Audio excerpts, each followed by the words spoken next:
जब कथा में मन नहीं लगा, देवराज का चित्त नहीं लगा, हृदय नहीं लगा, कथा को छोड़कर देवराज नामक का ब्राह्मण अपना चोरी का धन लेकर बाहर निकल, मंदिर से बाहर।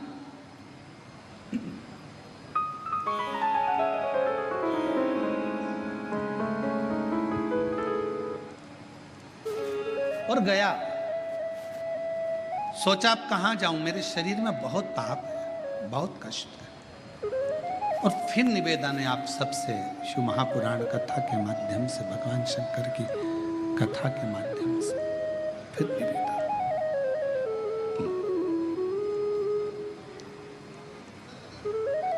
जब सारी दुनिया के हाथ जोड़ लो, सबको नमन कर लो, प्रणाम कर लो, सब जगह से जब हार जाओ, सारी दुनिया के हाथ जोड़ लो, सब जगह से जब हार जाओ, सब जगह से जब थक जाओ, तब आखिरी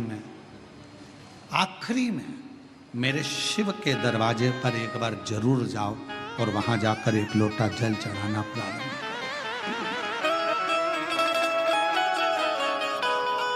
सब जगह से हारने के बाद अंत में शिवालय तक, शंकर तक जरूर पहुंचो, शिव तक। हम तो कई बार कथा में कहे कि जैसे बच्चा गुल्लक को भरता है और गुल्लक भरने के बाद बच्चा गुल्लक तोड़ता है तो कोई गिफ्ट खरीद कर लेकर आता है, उसी तरह अपने दादा, परदादा, पिता, माता, घर के बच्चों की भाग्य की गुल्लक जब फूटती है, तब समझना कि जिंदगी में एक बार शिव महापुराण की कथा अपने परिवार के द्वारा होगा। पूर्वजों ने जो पुण्य एकत्रित करा होता है गुल्लक में, दादा परदादा ने, अपने पूर्वजों ने जो पुण्य की गुल्लक भरी होती है, वो गुल्लक जब फूटती है, तब जाकर अपने परिवार में, अपने गांव में, अपने नगर में, अपने शहर में एक की कथा श्रवण करने का सौभाग्य प्राप्त हो पाता है। तब एक कथा सुनने का सौभाग्य प्राप्त हो पाता है,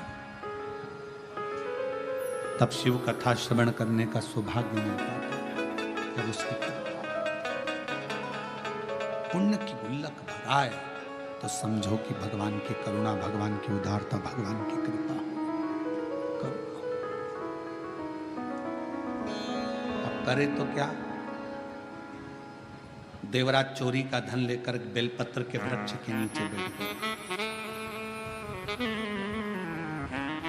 कथा की शुरुआत में बेलपत्र के वृक्ष की महत्वता का वर्णन क्यों करा, किस लिए करा?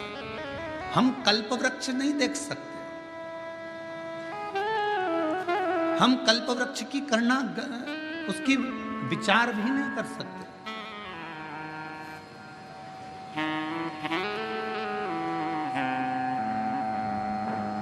हम कल्प वृक्ष को अपने घर पर लेकर भी नहीं आ सकते। पर शिव पुराण की कथा कहती है, भगवान शंकर का चरित्र कहता, शिव तत्व कहता कि यदि एक बेलपत्र का वृक्ष हम अपने घर में लगा लेते हैं, बगीचे में लगा लेते हैं, या किसी भी स्थान पर यदि हमने जिंदगी में एक बेलपत्र का वृक्ष लगा लिया, तो ये मानकर चलना कि तुमने कल्प वृक्ष की कामना कर कर उस वृक्ष को लगाया, अपने जीवन में कुछ अच्छा फल प्राप्त करना, कुछ अच्छा प्राप्ति के। कितना महत्व है एक बेलपत्र का महत्व। एक शिव महापुराण का एक बड़ा सुंदर प्राचीन संवाद है कि एक बालक एक गांव में रहता था जिसका नाम था श्रेष्ठ। जन्म हुआ, मां चली गई, थोड़ा बड़ा हुआ, पिता चला। ग्रामीण क्षेत्र में रहने वाला, उसको मालूम नहीं, गांव के लोगों ने उसका पालन पोषण करा, श्रेष्ठ श्रेष्ठ श्रेष्ठ श्रेष्ठ, सब उसको पुकारते थे। बच्चा छोटी सी अवस्था से ही गांव के लोगों को शिवालय में सेवा करता हुआ देखता, शंकर की आराधना करता हुआ देखता, तो उसका मन भी शिवमय हो गया। हमारे घर के जो संस्कार होते हैं वो हमारे सामने प्रकट होते हैं।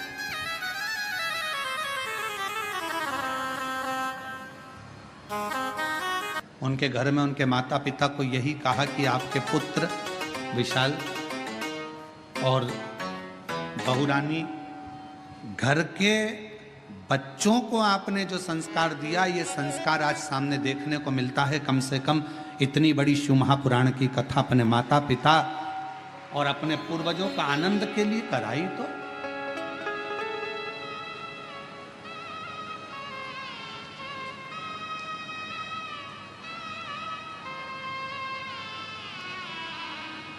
नहीं तो आज के जमाने में बच्चे और शिवपुराण कराना, श्रीमद् भागवत कराना सरल है, रामायण कराना सरल है, पर शिवपुराण की कथा कराना सरल है।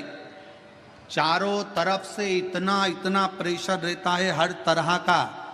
पानी गिर रहा है, कीचड़ हो गया, कहाँ बैठेंगे, क्या होगा, गाड़ी कहाँ से निकलेगी, पार्किंग कहाँ करी जाएगी, भोजन व्यवस्था कैसे करी जाएगी, कैसे करा जाए, महाराज कहाँ रुके, क्या खिलाए, क्या पिलाए, क्या करे, इतने भक्त आएंगे, ये आएंगे, वो आएंगे, दुनिया भर के फोन भी आएंगे, हमें आगे बैठना है, हमें यहाँ बैठना है, हमें वहाँ बैठना है।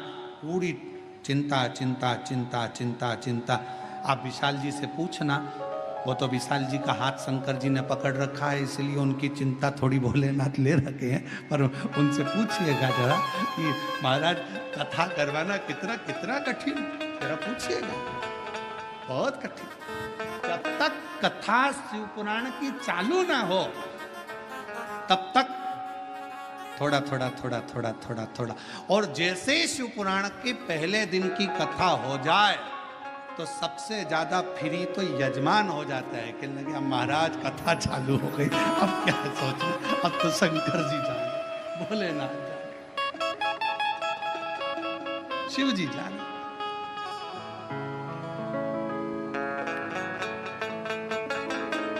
और हम तो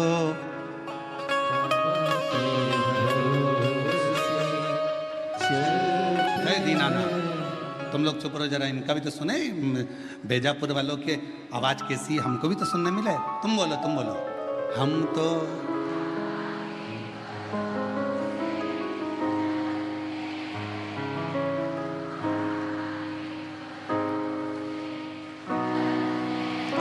ये दुनिया वाले जलते हैं, ये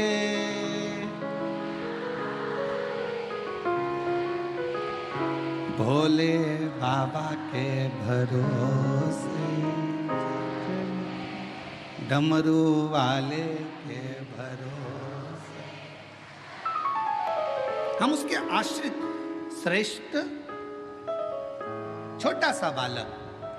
नगर के लोगों ने देखा, गांव के लोगों ने उसको सिखाया, मंदिर जाना, शिवालय, आराधना, अर्चना, भगवत भजन, नाम स्मरण, कीर्तन, मंत्र जाप, चाल। धीरे धीरे बड़ा हो गया। उसने अपनी जिंदगी का एक नियम बड़ा प्रबल लिया, और अपने जीवन का वो सबसे प्रबल नियम श्रेष्ठ ने लिया।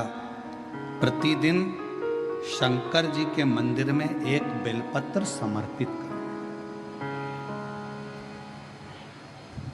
एक बेलपत्र शिवलिंग पर चढ़ाना।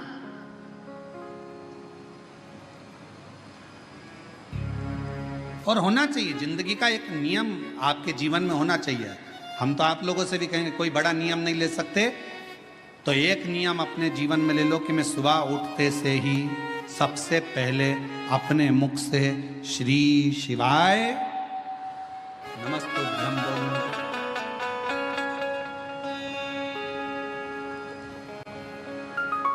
एक नियम धारण करो, कोई सा भी नियम ले लो। हो सकता है बेलपत्र का आप नियम लो और गर्मी का समय हो और बेलपत्र नहीं मिले चढ़ाने के लिए, तो हो सकता है कि नियम में कुछ गड़बड़ हो जाए। हो सकता है मंदिर जाने का नियम लो और कभी कभी घर में कार्य ज्यादा हो जाए, नहीं जा पा, पर जो अपन से संभल जाए वो नियम अपनी जिंदगी में एक लेना चाहिए। एक नियम अपनी जिंदगी में लो कि मैं ये नियम ले रही हूं कि मैं अपने जीवन में प्रतिदिन अगर सुबह ना ले पाई तो दिन में ना ले पाई तो शाम को ना ले पाई तो रात में एक बार मुख से श्री शिवाय नमस्तुभ्यम जरूर कहो। मैं पंचाक्षर मंत्र नमः शिवाय जरूर बोलूं। मैं षडाक्षर ओम नमः शिवाय का जाप जरूर करूं।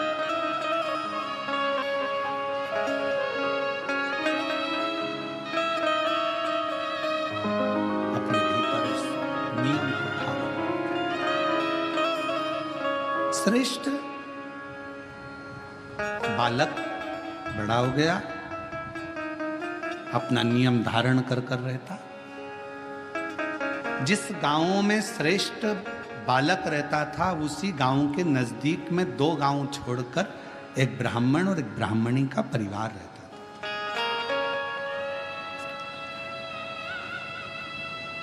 वो दोनों भगवान के बड़े उपासक थे, पर दोनों के घर में औलाद नहीं थी,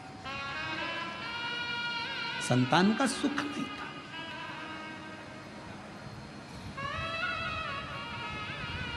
कई माताएं ऐसी बैठी हैं, कई पुरुष ऐसे बैठे हैं कि जो भगवान के मंदिर जाते हैं तो भी मन में आता है कि भगवान हमारी क्यों नहीं सुन रहा। क्या सारा दुख हमारी ही किस्मत में लिख दिया? क्या सारी तकलीफ हमको ही लिख दी? नहीं।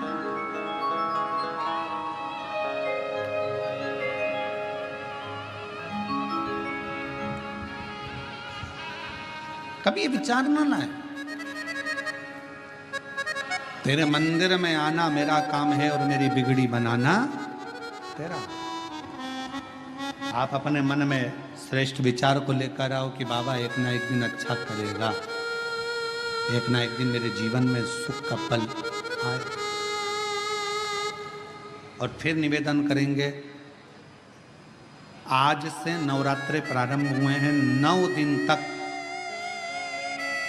ये गुप्त नवरात्रे के 9 दिन अगर आपको ऐसा लगता है कि शिवजी आप बाबा मेरी नहीं सुन रहा, बहुत संघर्ष का जीवन चल रहा है, बहुत परेशानी का जीवन चल रहा है, बहुत कष्ट का जीवन चल रहा है और कोई मंजिल, कोई राह, कोई मार्ग दिख ही नहीं रहा, तुम्हारा कैसा भी दुख है, जो आज गुप्त नवरात्रे प्रारंभ हुए हैं 26 तारीख से, 26 जून से, आज से 9 दिन तक का एक नियम ले लो गुप्त नवरात्रे में कि मुझे शिवजी के मंदिर में अशोक सुंदरी वाली जगह पर एक बेलपत्र माँ हेमवती माता के नाम से, कौन सी माता? हेमवती, माँ हेमवती के नाम से एक बेलपत्र अशोक सुंदरी वाली जगह पर समर्पित करूंगी। 9 दिन का एक नियम धारण करो और 12वें या 15वें दिन आप देखिए आपका जो दुख है मेरा बाबा उसको काट कर ही रहा है। गुप्त नवरात्रे जो आज से प्रारंभ हुए हैं, गुप्त नवरात्रे जो आषाढ़ महीने का ये गुप्त नवरात्रा है, इस नवरात्रे में हेमवती माता का स्मरण करना, एक बेलपत्र का पूजन करना या एक बेलपत्र के वृक्ष के नीचे आप 9 दिन तक भी, अगर मंदिर तक भी नहीं जा सकते, मंदिर में आप बेलपत्र रखने नहीं जा सकते, तो आपके घर के आंगन में, द्वारे पर, बगीचे में, आपके घर के पास अगर कोई बेलपत्र का पौधा है, वृक्ष है, उस बेलपत्र के वृक्ष के सामने एक बेलपत्र का पत्ता रखकर भी अगर आप उस पर जल चढ़ा रहे हैं या पूजन कर रहे हैं हेमवती माता के नाम से, तो उसका फल आपको मिलेगा। और मान लो बेलपत्र का वृक्ष भी नहीं है, हम मंदिर भी नहीं जा सकते, हम कहीं नहीं जा सकते, घर से बाहर कैसे निकलें? पानी तेज है, जलवृष्टि हो रही है, बहुत सा पानी है, तो क्या करें? अपने घर में जो शिवलिंग है, तुम्हारे घर में अगर जो शिवलिंग है, तुम्हारे घर में जो शिवलिंग विराजमान है, उसी शिवलिंग के साक्षी में, सम्मुख में भी अगर हेमवती माता का नाम लेकर अगर एक बेलपत्र समर्पित करोगे 9 दिवस तक, तो उसका फल मिलेगा जरूर, उसका फल मिलेगा। फिर से बोलो, कौन माता? हेमवती माता। कौन है ये? शिव महापुराण की कथा कहती है, जब माता पार्वती जी हिमालय राज के घर में प्रगटी और हिमालयों की कंदरा में बैठकर मां पार्वती जी तप साधना में लीन हुई, जितनी परीक्षा भगवान शंकर ले सकते थे शिव जी ने सारी परीक्षा ली। ब्रह्मदेव परीक्षा लेने आए, भगवान नारायण परीक्षा लेने आए, इंद्रदेव आए, सप्तऋषि आए, सारे साधु संतों को परीक्षा लेने भेजा, पर मां उन परीक्षाओं में पास होती चली गई। तब भगवान शंकर ने दर्शन देकर कहा, पार्वती आज से तुम्हारा नाम हेमवती रहेगा। सुनो पार्वती, तुम्हारे इस नाम की आराधना जो तुम्हारे गुप्त स्वरूप में करेगा, उसको मनवांछित फल की प्राप्ति हो जाएगी। और वो फल, आज कथा अगर प्रारंभ हुई है और आप लोगों को मौका मिला है तो इस कथा का स्मरण अपने जीवन में जरूर करें।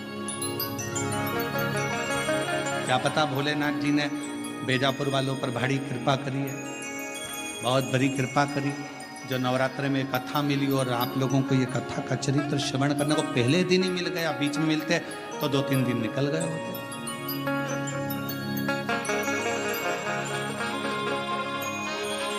शिव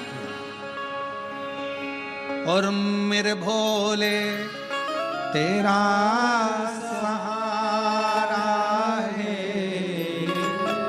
मेरे भोले तेरा सहारा है, मेरी नैया हाथों किनारा है, मेरी नैया हाथों